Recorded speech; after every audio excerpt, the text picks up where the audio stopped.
Welcome, everyone, to this regular city council meeting for August 5th, 2024. Maria, would you please call the roll? Fritz, Here. Lowe, McLaughlin, Here. Cummins, Here. Manetza. Here. The invocation this evening is by Reverend Dr. Jared C. Kramer, but he is not here at this point in time, and so we will rise for the Pledge of Allegiance, and then we'll have our meeting. I pledge allegiance to the flag of the United States of America and to the republic for which it stands, one nation, under God, indivisible, with liberty and justice for all.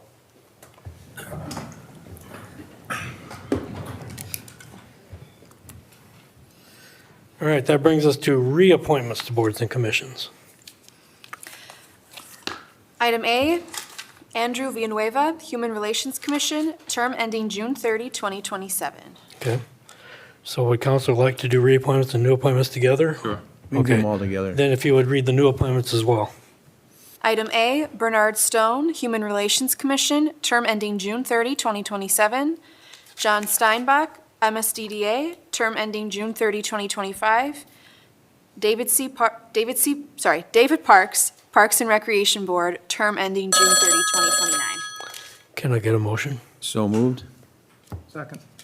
Motion by Fritz, second by McLaughlin. Questions on any of these appointments or reappointments? Please call the roll. Fritz, Yes. McLaughlin, Yes. Cummins, Yes. Manetza. Yes, thank you. At this point, we would have the approval of the consent and regular agendas. Would somebody like to make that motion? I'll make a motion. Second. Motion by Fritz, second by McLaughlin. Any questions or changes or requests for alterations of the agenda? If not, would you please call the roll? Fritz? Yes. McLaughlin? Yes. Cummins? Yes. Manetza? Yes. This brings us to our first call to the audience. This is the first of two opportunities. At this time, members of the audience may address council on any item, whether on the agenda or not. Those addressing council are asked to provide their name and address and will be limited to 3 minutes of speaking time. Council will hear all comments for future consideration, but will not have a response at this time. Those not physically present who would like to call in may dial 616-935-3203. Who would like to address council?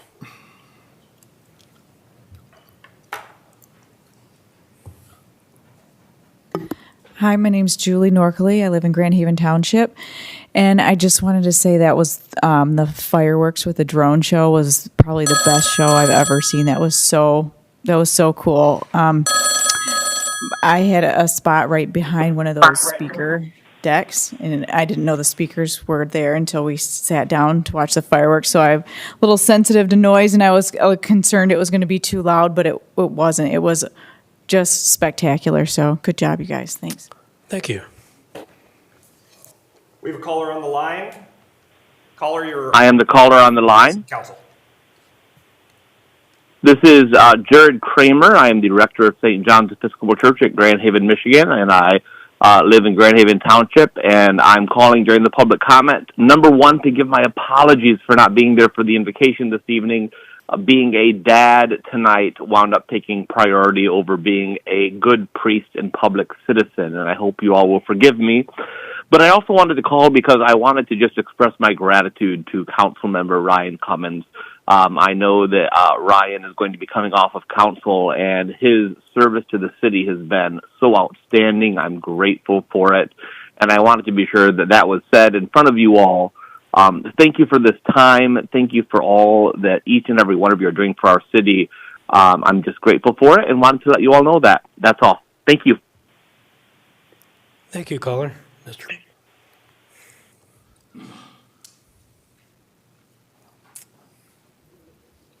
My name is Jeffrey Miller. I live at 1120 South Harbor Drive. I'd like to share my thoughts with you tonight regarding three aspects of the Chinook RFP proposals that you will be hearing more information from staff later tonight. First is the farmers market. Had a flyer not been distributed to all of the vendors the day before the city's open house on Chinook Pier, the farmers would not have known about it and would not have been able to attend. Fortunately, they were able to do that, and also thanks to city staff, they were able to have their questions and concerns listened to and noted at a subsequent meeting 6 days later. Our market is not the best in the area and with regard to its infrastructure. In fact, it's probably the worst, falling behind Spring Lake, Muskegon, and Holland.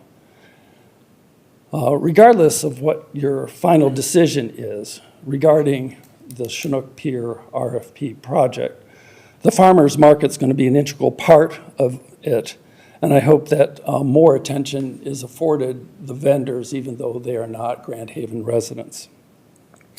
Second, on a financial concern, I know that council approved a deficit budget earlier this year with a reasonable expectation that more tax dollars will be collected by the end of the fiscal year. But our city's financial challenges remain and are not going to go away anytime soon. Harbor Island needs to be remediated, and that will cost millions of dollars. The underfunded employee pension plan will take years to get fixed. And now there are new challenges facing our 200-acre urban forest that will also take millions of dollars over many years. So I hope that when council deliberates on the Chinook RFP decision, that you try to maximize the amount of taxable property revenue you can secure to help address our financial challenges. And lastly, a little city introspective may be in order. As I understand it, the first Chinook Pier RFP that went out a couple of years ago only got one response. This most recent RFP that went out in January was specifically mailed to 330 developers, along with other interested parties, and the city only received 3 responsive, one of which was a repeat of the first round, and that company actually withdrew from the final consideration this time. I take a great deal of pride saying that I live in Grand Haven, but it appears that the business and development community may have a different perspective of how wonderful it is to work and build in Grand Haven. I think it's a shame that Grand Haven only has 2 projects from which to choose after several years of solicitations. Thank you. Thank you.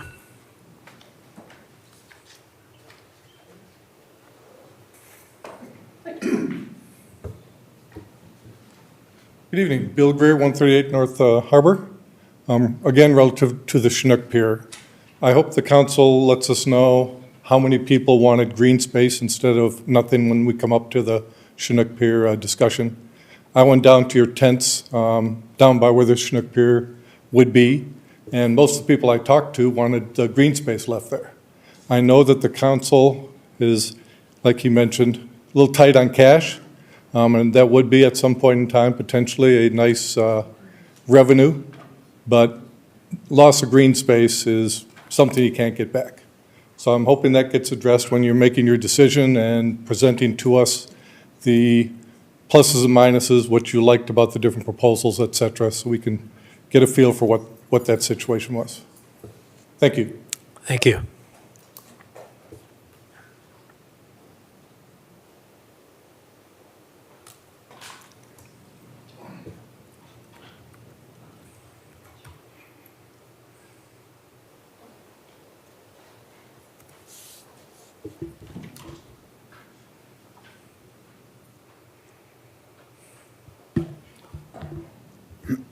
Good evening. Douglas Wilson, 857 Iroquois.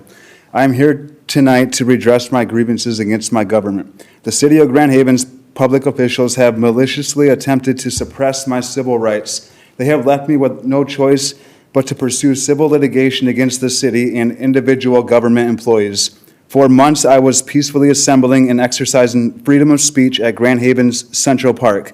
This was always conducted while the park was open, and I was abiding by all local ordinances, state laws, and federal laws. City Council sidestepped the proper procedure to create a new ordinance and used a motion at a City Hall meeting to illegally target and criminalize my exact actions. Then they printed this non-ordinance on a sandwich board and used it to chase me off public property where I was exercising my constitutional rights.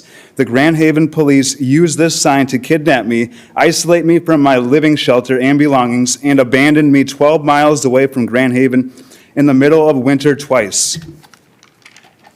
A county judge ruled that the criminal case related to that sign violation be dismissed due to the City of Grand Haven not following the procedure laid out by the state of Michigan regarding new ordinance creation.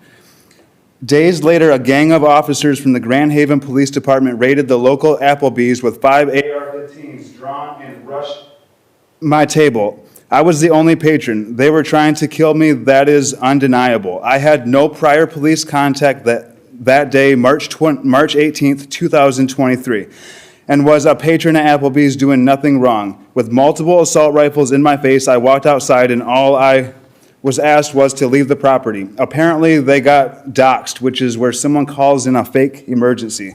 Officers told me the call came from the state of Georgia.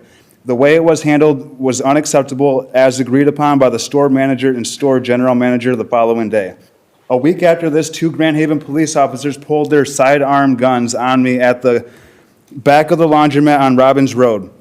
I saw 2 ladies over by the state police parking lot, and I yelled for them to please come over to me so these 2 officers didn't murder me. They said, why would they do that? And I replied, I don't know. I was just organizing my belongings in my bicycle trailer, and they walked up and pulled guns on me. Hearing this, they rushed over and asked the officers what was going on. Only then did they put their guns away. This was 4 o'clock in the afternoon, and they told the ladies that the pawn shop nearby was just broken into. Upon leaving immediately. Lastly, I was at a local school with a sign that read, stand up for what you believe in, Dad's rights matter. The city charged me with trespassing at a school and creating a disturbance at a school on August 25th, 2023. On July 31st, 2024, I represented myself in the 50th District Court, and a jury found me not guilty on both charges. City clerk denied my freedom of information request because I was homeless, even though I supplied her with an acceptable U.S. address. Multiple city officers refusing to equally enforce the sign rule in which they were arresting me for.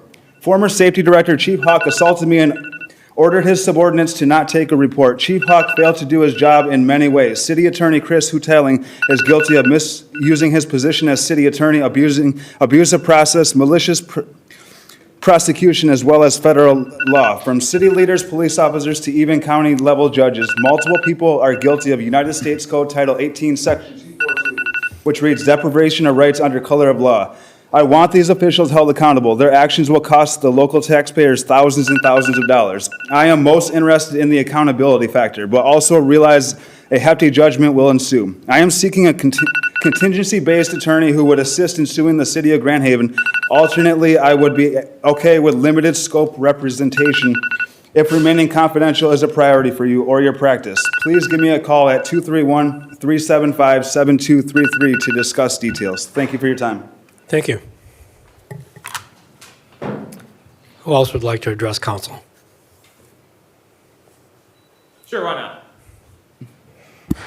Jeremy Swiftney, Grand Haven Township. That's weird to say to you guys, considering how I've normally been up here. But I just wanted to take a second as well to step up and thank all of you for everything that you've done, but specifically Ryan being his last meeting. I wanted to say thank you for everything you have done for us in the downtown district, from my previous role and in my current role. The support that all of you have shown is what is making this town continue to thrive. So I wanted to just get up and say thank you real quick to all of you, and to Ryan for all of the hard work and dedication that you've done as well. I'm sure they will all miss you as much as we will.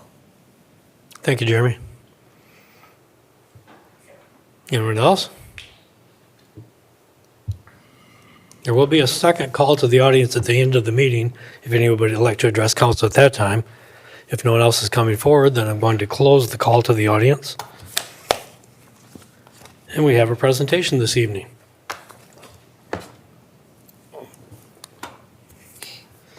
The aforementioned Mr. Ryan Cummins is resigning from council.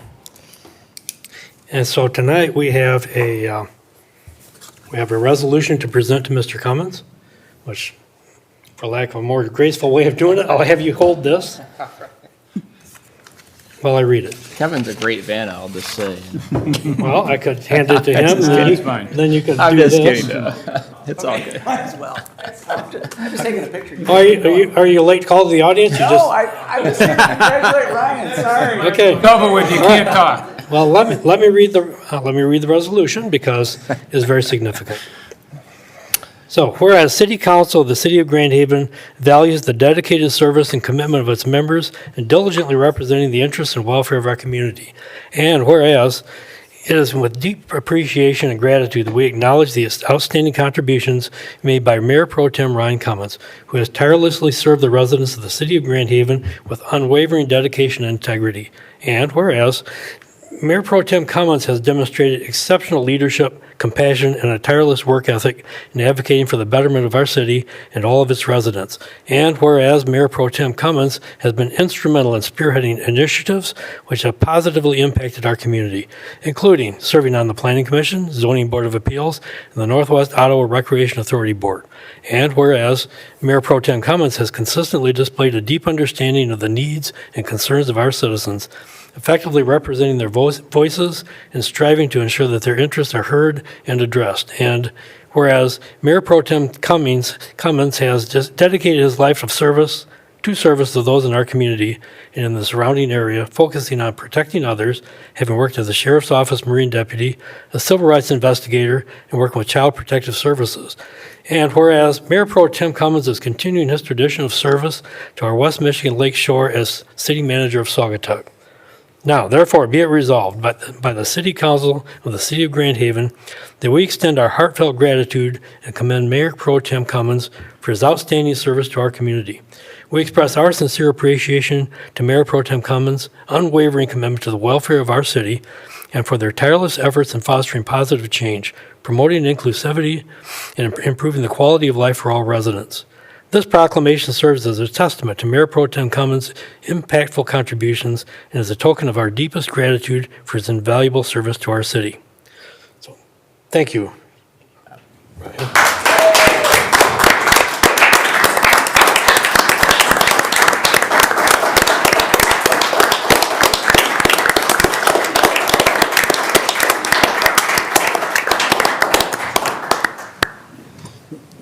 At this point, we will allow you to have the floor and say what you think. Oh, boy, that's dangerous. I'm still a politician for a few more minutes, right? You know what happens when you give a politician. It's the the mic chance or we something take. like that. Yeah, all right. No, I just, you know, it's an honor, you know, to serve. It's, I think back to, you know, many years ago when I first moved into the city, you know, frankly, Grand Haven took a chance on me. I was on the city website, wanted to get involved, and I saw this thing called a planning commission. I had never heard of a planning commission. I had never heard of zoning. I had no idea what any of it was, but I read about it, and I was like, oh, that seems kind of interesting. I'll apply for that. And to the then mayor's credit and the city council's credit, you know, you agreed to appoint me to the planning commission, and I think saw, or at least what I heard was that, hey, there's a kind of a different, younger perspective that's willing to kind of step up and serve, and I thought that was good for a city board. And so fast forward, there's no way that I'd be, you know, the city manager in another community without all that I've learned from, you know, the folks here in Grand Haven. So, you know, met a lot of just fantastic people over the years, and that's really what it's about. There's a lot of people that have a lot of talent and give their dollars and give their feedback and engage with government, and I've learned from, you know, every one of those experiences. You know, it hasn't always been easy. You know, the political environment's gotten, you know, pretty tough out there and personal out there, and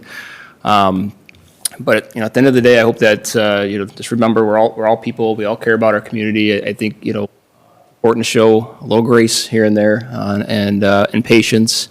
You know, at the end of the day, nothing that we do happens without our fantastic staff. I mean, we're here as policymakers, but, you know, I've seen a number of staff change, even in the, 4.5 years that I've been on the council, and then time on the planning commission. We have some, you know, great new, fresh perspectives, and a lot of seats, and a great team, that got the city to this point and kind of handed off the baton. And Grand Haven's in good hands. You know, I still will be residing in Grand Haven and doing the commute to Saugatuck, so this is still my home and the city that I love, and I trust it's in good hands going forward, and really appreciate the opportunity. So.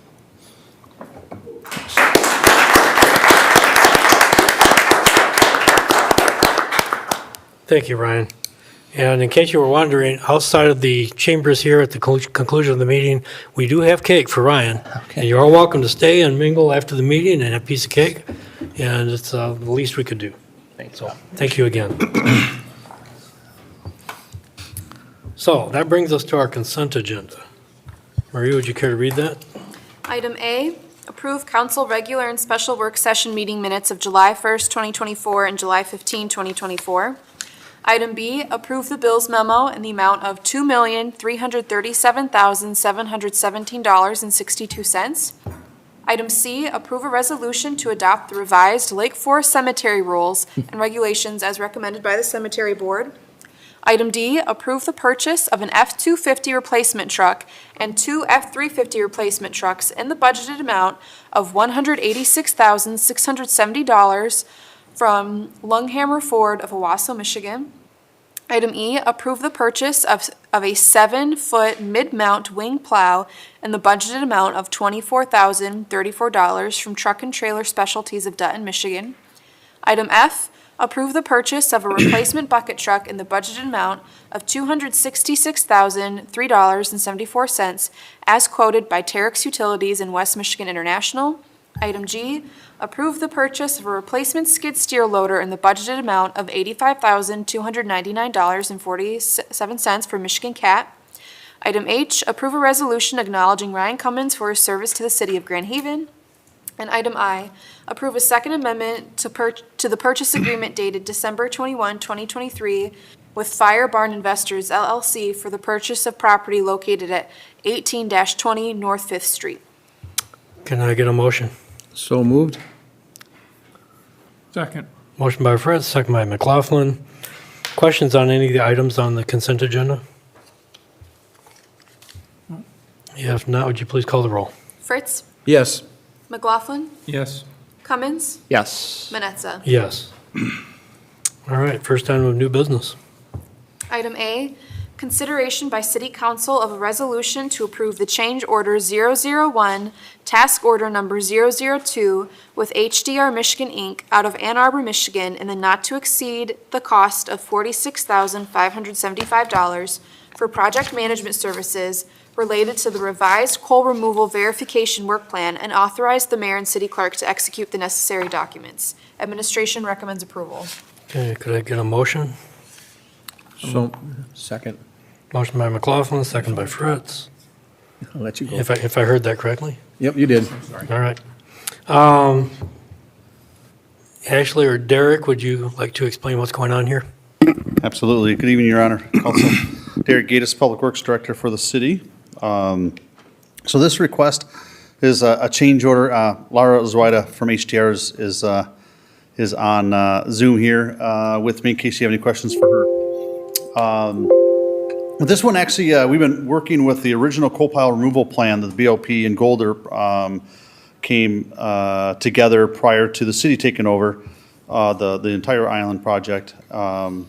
And also the understanding of the PFAS contamination, maybe some of the levels. So we tried to implement the plan that they had. It was approved by Eagle. We're ready to go. I think this was one of those first, hey, can we get some movement on site? They remediated most of the coal off of there. We just got to get the final portions that have been identified in the existing plan. Unfortunately, with the cost to treat PFAS and remediate that inside of that coal, there's some PFAS in there.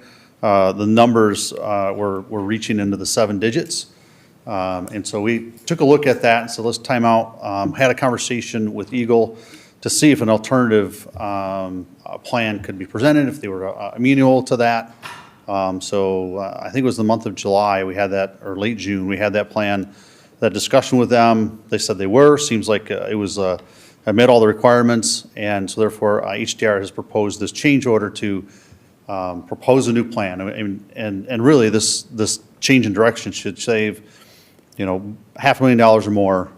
We don't know the entire cost, but it's just going in a different direction, and hopefully we'll get that coal pile cleaned up sooner rather than later. So. And so this item is for basically rewriting the plan. Correct. Okay, questions? No, just to say, I guess I appreciate the innovative approach instead of maybe the more traditional, all right, let's filter it or, dewater it and take it off. So, I mean, this seems to be kind of thinking outside of the box. Sounds like Eagle's at least willing to entertain, which is good. So, and it's going to have a huge cost savings. So, kudos to you, Derek, and the HDR team. So. Yeah, absolutely. It's going to take longer than the original plan, because the original plan was basically dig it out and go. We'll let the material dry out, which saves costs on handling and disposal. So yeah. Any other questions or questions for Laura?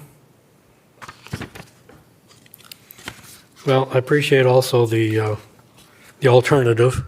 It's money well spent if it saves us that kind of money. And I think we all understood that the time was going to extend longer to come to resolution on these things, but we need to do it prudently. And rather than rush into things and find ourselves with a bigger job. Sure. If there's no other questions, ready to vote? McLaughlin? Yes. Fritz? Yes. Cummins? Yes. Manetza? Yes. All right, next item, another Derek item. Item B, consideration by City Council of a resolution to approve Task Order 17 for Task 27, Assessment of Corrective Measures Report for the former J.B. Sims Generating Station as required within the Coal Combustion Rule and the Michigan Part 115 Rule and the not-to-exceed amount of $35,618 and authorize the mayor and city clerk to execute the necessary documents. Administration recommends approval. All right, I need a motion. So moved? Second. Motion by Fritz, second by McLaughlin. Derek, you going to explain this one as well? Yes, so the assessment of corrective measures is a required report by Eagle and the EPA that takes us through that step of remediating the coal ash, the CCR. And so the very stringent timetables on these reports, and as much as excitement as the title of the report is that, oh, we're getting the assessment, this is what we're going to do, right? This is how we're going to clean it up. It's like the first draft, if you will. There's going to be much more, there's going to be revisions to this report when we finally have those decisions to make. But we have to have a report on file within the deadline. So this draft outlines the bigger picture stuff and identifies the data that we still need to get and the schedule inside of that. So I wish I was coming to you and we were going to debate and we were going to talk about actually how we're going to remediate the island. But sometimes those laws and those deadlines don't meet up with reality. Eagle is completely aware that the intent of this report would be to be all inclusive and complete, but given the complexity of the island, it's not, and they know revisions would be come forward. So they're happy that we're moving forward. We're meeting the deadlines, and when we get to those dates and times with all the data, those will definitely be hashed out here in front of City Council. And educated into what really are our best options. So the formality, the basis of what eventually you guys will help decide what we do on the island. Questions for Derek? I just got one. Derek, both of these are clearly the responsibility of the Board of Light and Power. I mean, and they, I guess, they're supposed to be reimbursing us for, someday they're supposed to be reimbursing us. Do you know how much they actually owe us for everything that we're supposed to be reimbursed for? I don't know all the numbers. They have been paying some of the bills that we send them, Okay. and not paying other aspects. But I believe it's in the six figures, 200,000 maybe, of what we have that is unpaid. Okay, thank you. So yes, that's like maybe another way is because this one is so clearly related to coal combustion residuals, the CCR rules. I mean, do you anticipate that they will reimburse the full cost of preparing this report? As it would have had to have been done anyway. Yeah, I think the staff has indicated, all these reports, all these requirements would be reimbursed. But I think their resolution is withholding those at this point. So. What do you mean the resolutions? They have a resolution that they would reimburse us for the tasks that they identified at that point. I see, yeah. So this is a different task. So they need to update the resolutions to identify this particular task order. Yeah. Or task item, okay. Yeah, this one seems like it's, the previous one, I can guarantee their arguments are going to be that, well, that was PFAS related and, but this one, certainly is, it's CCR rule, so. Sure, absolutely. Anything else? Yeah, I guess let me just take that a step further. So since they need to update their resolution, if we approve this tonight, then are you taking this to them to say, hey, are you going to update whatever resolution you need to update to reimburse the $35,000 618 cost? Yeah, I mean, we are tracking this entirely and separately and keeping them up to speed. And they're, again, to Derek's point, they're very aware of, we're hitting a couple of these pain points now at this point where it's beyond the scope of the resolution that was passed a couple of years back. And I think, from my understanding, the board is interested in having a conversation about that in a joint meeting with City Council. But we, again, continue to keep them aware and up to speed on what expenses we're incurring, and it's never been an argument of we won't pay this or this is not CCR related. It's just, again, the matter between the board and council with that resolution. So we continue to make that request and ask. Right. Yeah. Yeah, I mean, I recall hearing the same thing, that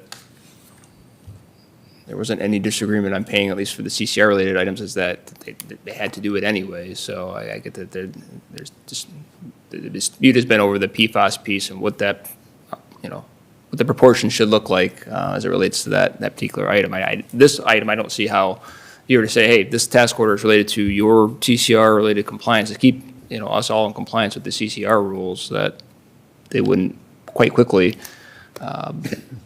agree to pay it and reimburse the cost of that, similar to what they did with the other items that were CCR-related, so.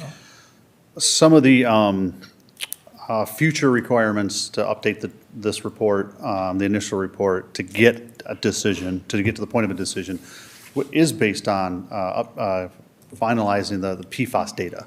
So we'll have task orders in the future that will feed into this report that are really specifically for PFAS, because we want a holistic approach, not Yep. a, siloed approach to it. So, yeah, this one here, it's their report. We don't have a PFAS assessment corrective Right. measures report we're required to have. No, that makes so. sense, yeah.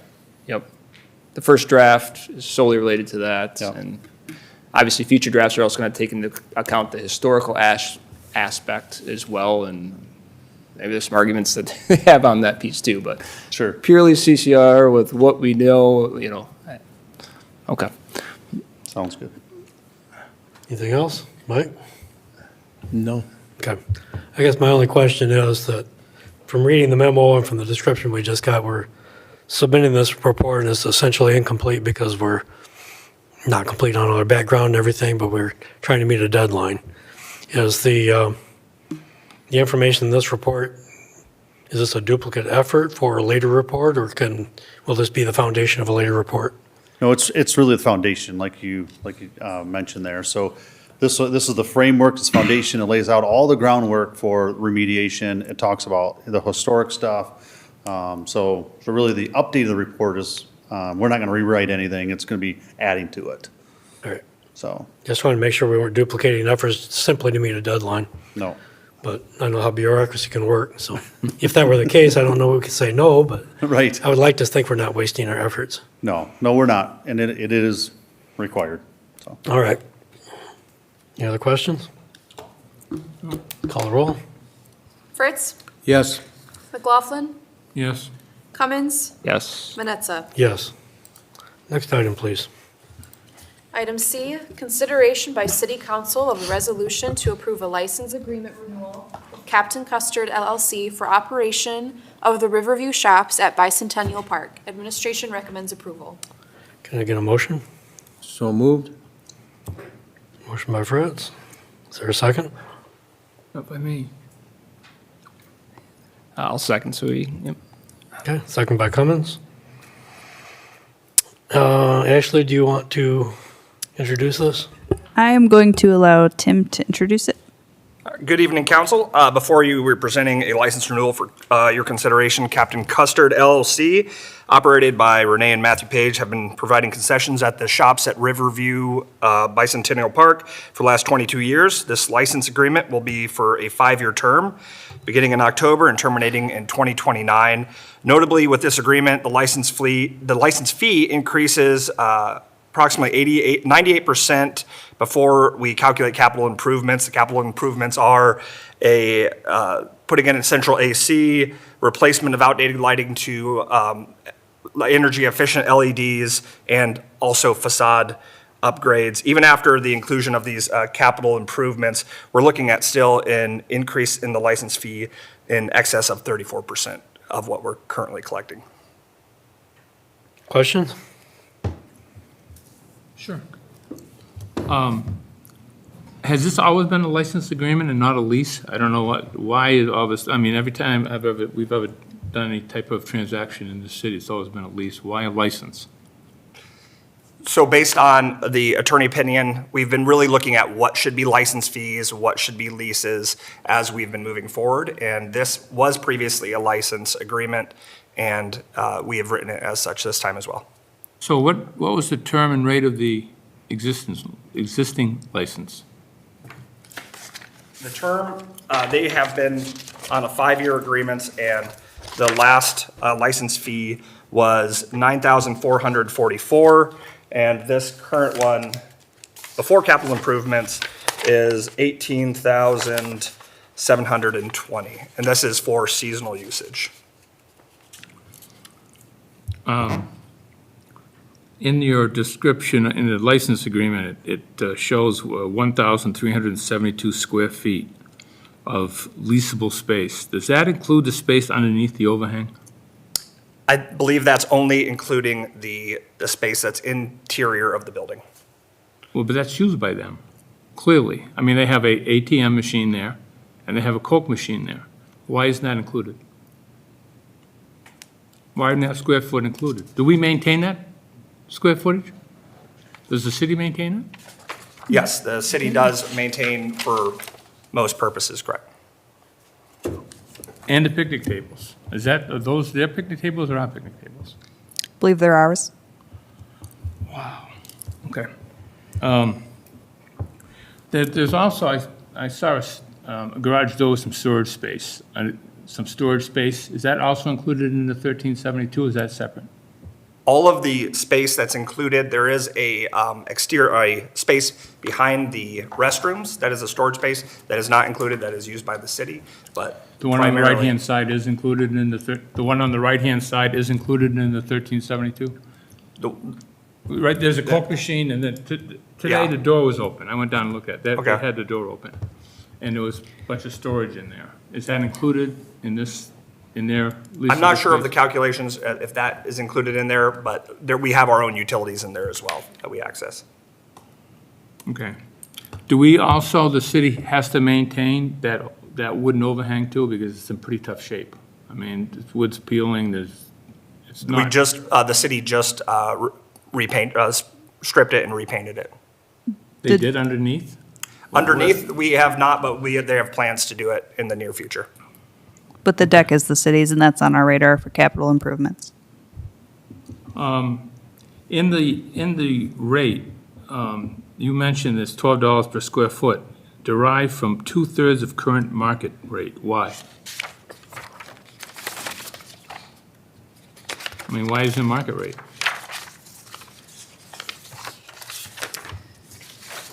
I believe the idea within that is, again, similar to Snug Harbor, to try to incorporate some of those facade improvements and exterior improvements that the city would like to see as far Yeah, as. but wait a second, Ashley. We're reimbursing them for their own stuff. Are you Investment, kidding me? yeah. We're reducing the already Snug reduced Harbor would amount. like to seen that over the last 25 years. I just don't understand why we're asking the taxpayers to give up rent to improve their own property. Snug Harbor was paying less. Pardon? Snug Harbor, just a point, was paying below that market rate in exchange for those capital improvements.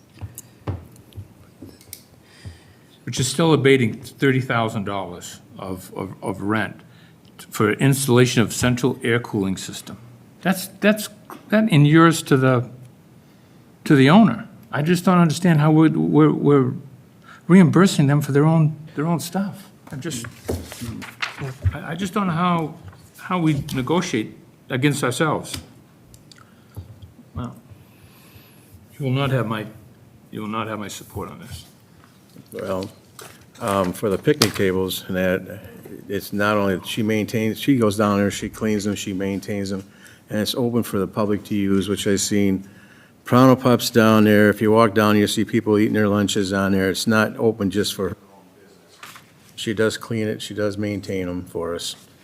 And also, you're right, the storage area, I happened to be down there because I was in the bathroom washing my hands, and I noticed that the faucet I noticed that our guy was in there, she was helping him, taking care of a few things, so they do help out.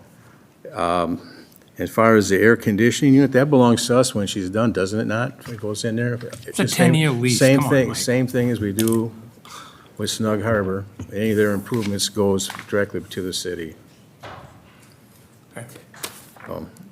If you rent something, if you wanted it, sure, if you want to pay for it, make our renters pay for it. I'm happy with it. I've seen them through the years since I've been here longer than most of us here. They used to have her father used to take care of the wood planking up there for us. He replaced them, he screwed them down, they were loose and everything else.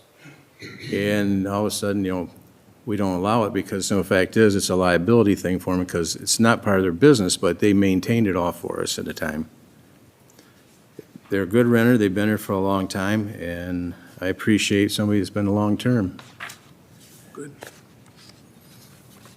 And we increased it considerably, double almost, so it's much better than what we had before. Right? Yeah, so, what did you say the lease rate was before that they were paying? It was 9,000? $9,444. And was that that previous agreement, rising by inflation, or what was the terms of that, or had that set amount been that way for many years, or? Yes, so it, for the conditions for this, the previous one, I'm seeing if I can see it quickly. I believe it was raising by CPI or 3%, but I'm not seeing it directly in here, so I'd have to look. The new one does raise by 3% or. Yep, I saw that, yep. I'm just curious, how long, I'm really curious, how long was the prior agreement for? Were there actual increases built in, or were they just paying a flat amount for years? And then, the increase that we're doing now, was it just, hey, lucky you were at a flat amount and you really weren't seeing the increases that you were supposed to? I think that's one factor. So I have a question. What does it mean in here that, and maybe I missed it in the language, but to be a seasonal fee, are we,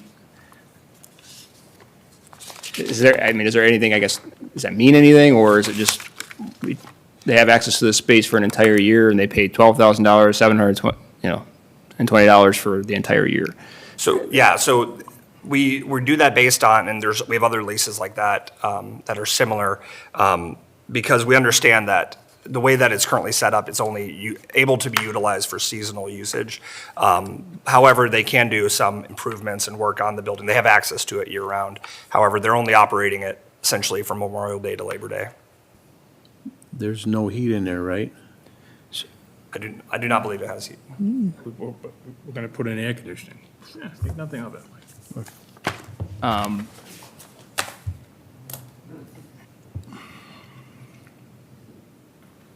Yeah, I mean, it is a little interesting that, we're already kind of reducing it, 2/3 of the current market rate, and then from what we've already reduced it to, then taking, the capital improvements off of that. I mean, we're really bringing it down from there. Less than $10 a square foot for the first year. I mean, and Mike, I don't know all the particular history of this vendor. This is the first time I guess, looked at this, but I can imagine some other folks would be willing to pay, $12,720 to have, 4 or 5 prime spots right along the waterfront. I mean, that's a pretty heck. And I mean, when you just talked, and it actually looks really nice. I was standing right above it the other day. Everything was stripped and painted, and it looked nice. But I'm sure that wasn't cheap. And we have a lot of other capital needs here, and this space, it sounds like, and some of them will be taken care of through this. But I'm not sure this is necessarily the best deal. Okay, thank you. Well, I know they've been in there a long time, that they've been steady, reliable tenants, and that they basically can do business about 3 months out of the year. So to me, I assume that's what a $12 per square foot rate is based on annual use, and they only get to use it part of the time. And they can do other things that don't make money for them the rest of the year, because they can't really be open. So the fact that it's discounted from an annual rate to something less because it doesn't make money for them the rest of the year seems reasonable. As far as improvements they would make, those would become the property of the city. So my only concern there would be that we have control of what improvements they make, so that they don't put something in there that'll become a liability for us at a later time. I see it says in the language that the city manager's office will have to approve anything that they do for improvements. And it would be on their dime to make the improvements at a time when they can. I don't think we're ever going to. I think it'd be a lot like the annex building, where we would never make the improvements. And it needs some. It needs some. I mean, my understanding of the ancient history of that structure was an old coal bunker, or some kind of a structure that was old what bunker? Coal bunker. It was an old storage structure that used to be along the waterfront and got repurposed for this. So it's really not that much of a structure. It got a deck on it. It got bathrooms attached. and the rest of it is turned into rental space, which is, it's a nice feature. I don't know that others would make tons of money that they're not making. I can't speak to the $12 per square foot per year figure. I remember seeing that number in years past when I worked at Howmet and we tried to rent space. That was a number from a few years ago. I don't know how much has changed over time, but fact remains that it's a highly seasonal. In fall, winter, and spring, there's little or no revenue to be made there. So I don't think this is an unreasonable unreasonable license agreement. I think they've been good tenants over the years.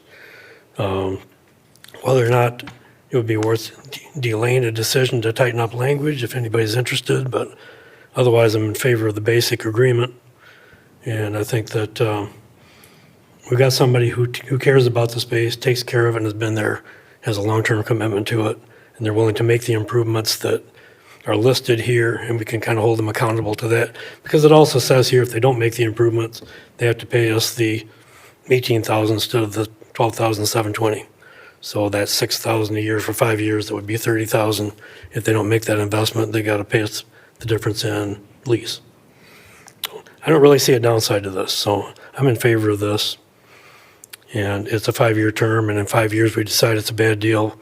We could change it again then, or we could renegotiate. But I do like the idea that they're willing to invest, just as at Snug Harbor, the tenant was willing to invest in the building. It's our property, and the tenant is willing to make it better, and they're getting a discount on rent. And so the capital cost is not coming directly from us. It's just a lost opportunity to collect more rent. So from my perspective, this is not a bad deal. So those my 2 cents. Any other thoughts? I just think it's not the highest and best use of that property. If we're gonna give land away, we should just let the Children's Museum go there, be perfect. I think it's just a horrible deal. But I'm just one person, so thank you. That's true. All right, so any other comments or questions before we vote?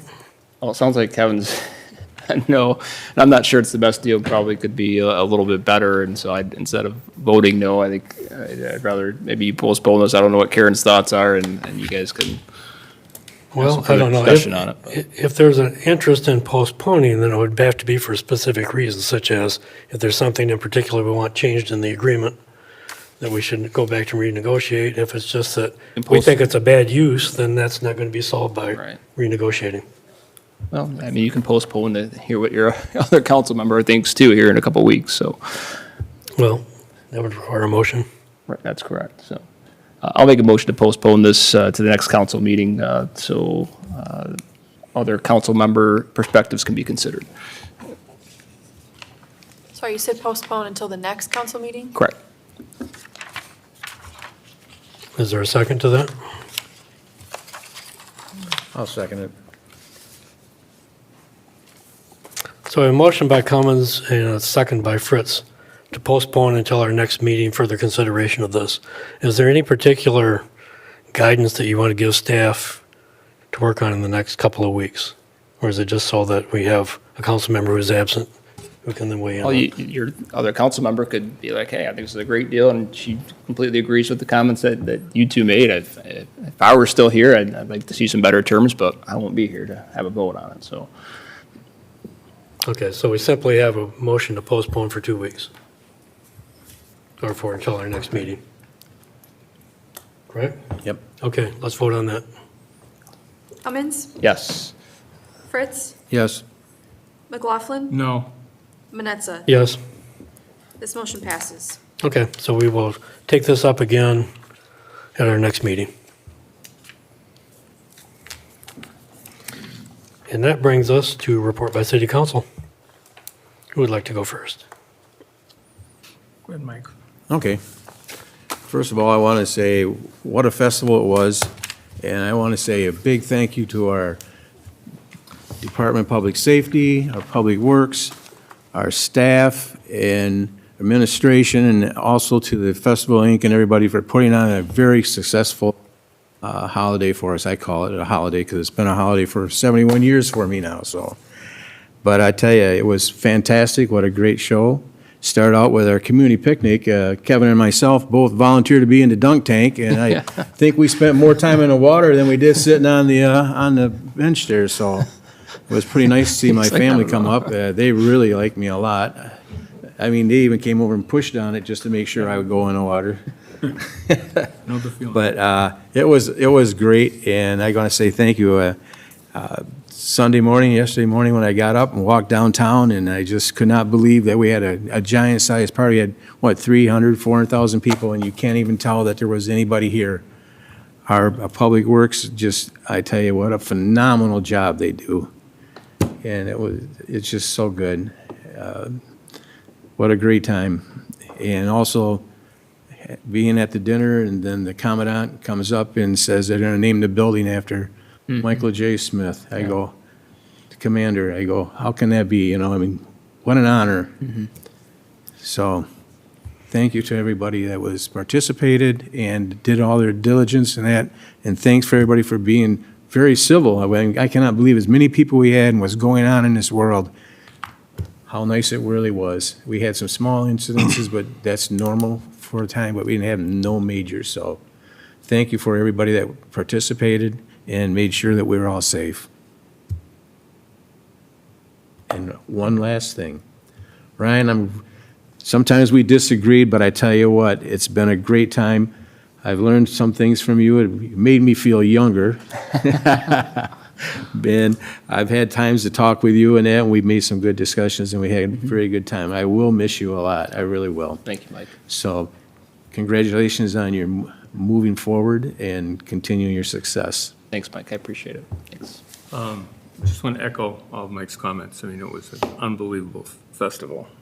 My daughter and granddaughter came from New York, and they were just amazed they'd never seen it before, and they were absolutely amazed by it. So I want to also thank everyone, Tracy and Amy, they did an unbelievable job. And Ryan, I will miss you. I'll miss those early morning phone calls and those late night phone calls, but I will miss that a lot. I want to bring up something serious for just 1 minute, though.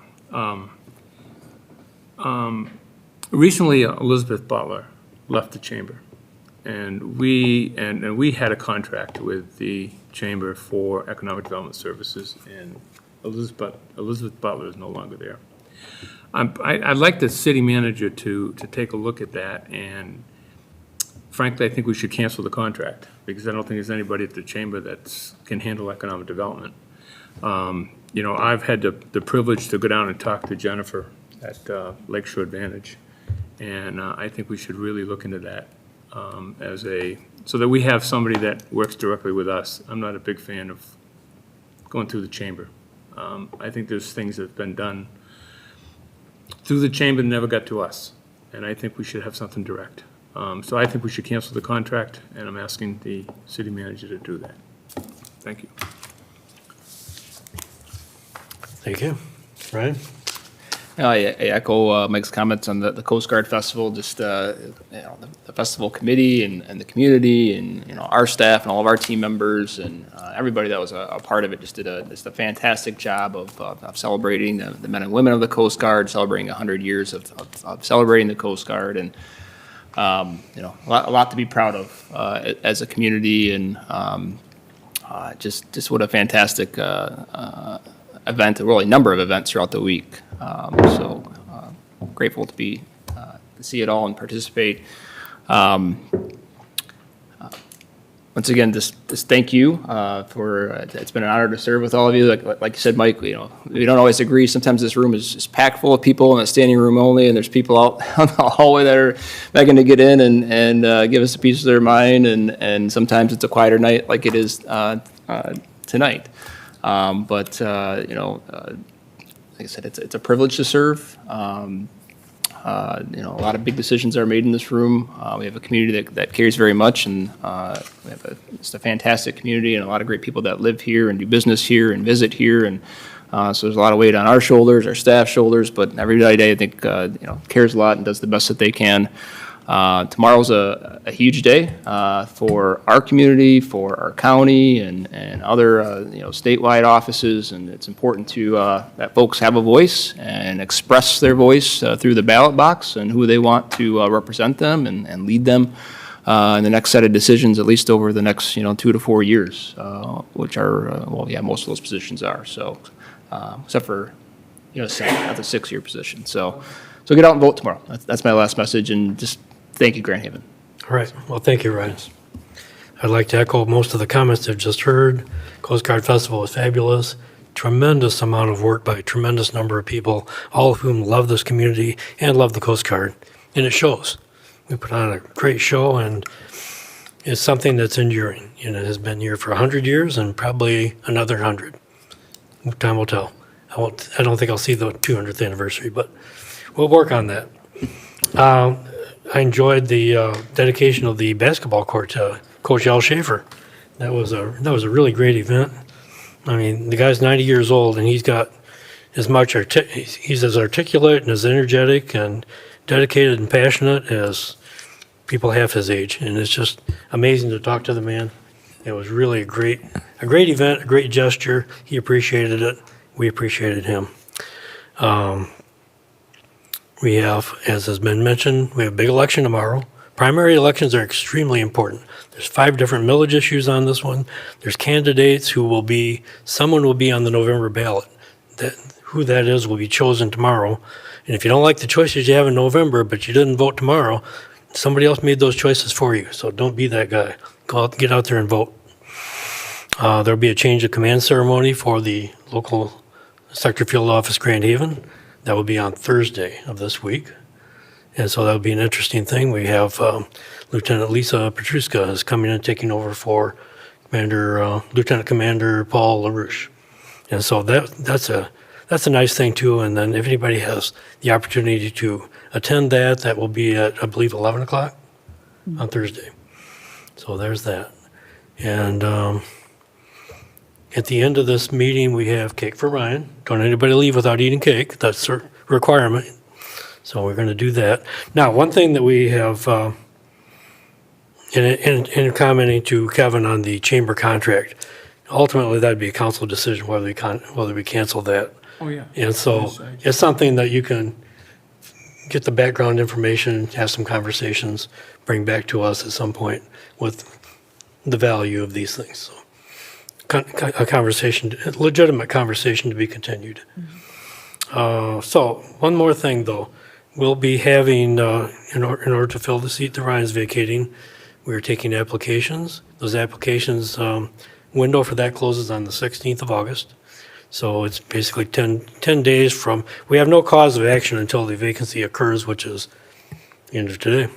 And then, so starting that, we have 10 days for applications to come in. I think we've already received some. We will then conduct interviews. And it's my understanding, this has been done a number of ways over the years, but it's my understanding that when we looked at replacing a seat on the BLP, that the mayor and a council member participated with HR in developing questions for those interview questions. And so I think that's a good way to do things. I was wondering if a council member would like to participate in Be more than happy to. in writing questions. Be more than happy And then we can circulate those to council members so that we know that we've covered the things we're interested in knowing. So if you would like to do that, Mike, is that, I'm more than happy to. any thoughts? He wants to, let him go. Okay, and Karen can't be here to say, yes, I'd like to do it, so, sorry. But we'd like to get that process rolling. Sure. So I guess Kevin and I will participate in that process. Okay. Is that what you needed to hear from me? Yes, thank you. Okay. We talked about this earlier. We needed to resolve this. So I think that's all the comments I have for this evening. I will now turn it over to City Manager. Okay, just wanted to give, for the public benefit, just a really brief update on the Chinook Pier timeline as far as we anticipate it. So at your previous meeting, we listened to the development teams present their proposals to you all. In that conversation and throughout the discussion, there were various different points of clarification or requests from council or considerations of the public input that we heard a lot of different verbal commitments to. So in the meantime, over the next couple of weeks, we've been in communication with the development team, so we're going to be working with them to request some sort of written letters of commitment within that next couple week time frame in which they put in writing essentially what they're willing to consider, whether it be for the farmers market, turning the orientation of their facility to meet the vendor needs, just as a quick example. So we're going to be working with them on that, and we expect, based on the discussion by City Council, that there was an interest in moving forward with a proposal in some form or fashion, whichever one that might be. So we expect to present to you a decision likely in September. So just a quick update on that.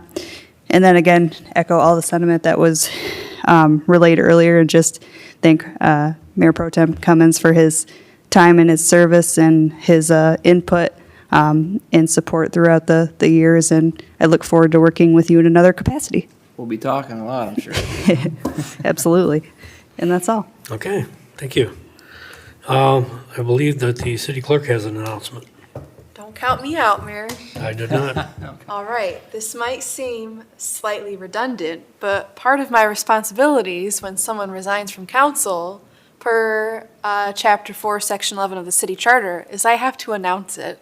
So I'm here to officially announce that Mayor Pro Tem Ryan Cummins submitted his written resignation, and as of tomorrow, there will be a vacancy on the Grand Haven City Council, which we will be accepting applications to fill a vacancy.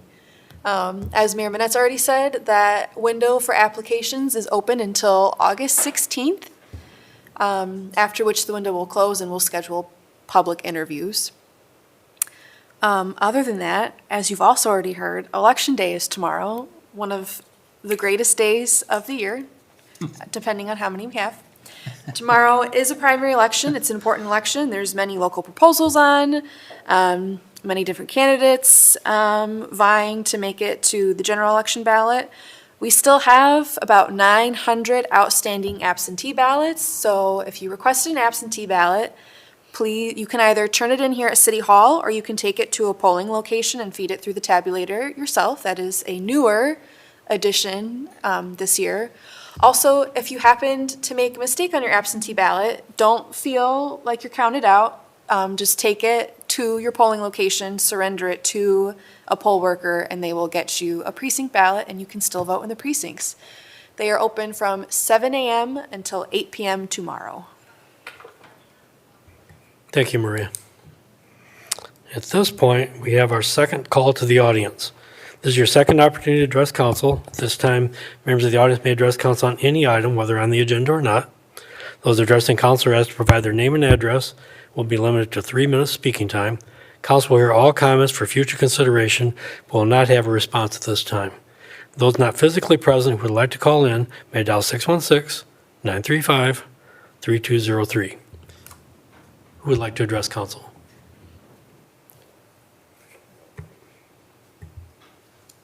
My name is Jeffrey Miller. I live at 1120 South Harbor Drive, and I apologize for double dipping, but I used all my time at the first call to audience to talk about Chinook Pier. This time I'd like to talk not about Ryan's wonderful work, his dedication, his concerns for the community, all the efforts that he's put forth throughout these many years. We all appreciate that. But having myself been a civil servant and having worked on many different boards myself, I think we also need to acknowledge another person in this room who's made a great deal of sacrifice and time and effort to allow Ryan to do that which he's done so well. So Lisa, thank you for supporting Ryan, putting up with Ryan, and being as patient as you are. For if it wasn't for you, he wouldn't be the civil servant that he is. So thank you for your time. Yes, there's all the venting there, yes. And support.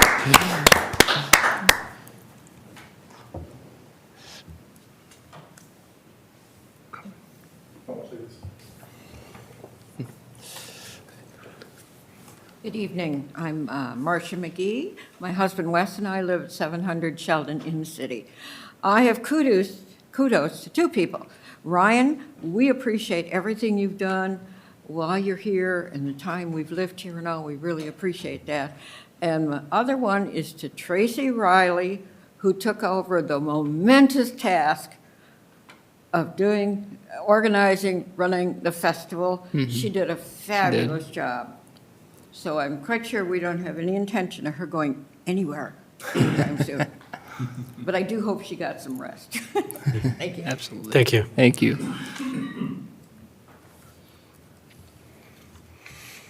Hello again, Bill Greer, 138 North Harbor. First, I want to apologize to the council. I should have started last time by congratulating you on a fantastic 100-year celebration for the Coast Guard. I've heard nothing but positive about it. And to our safety staff as well for making sure everything stayed safe, so thank you. Secondly, a comment on the Riverview.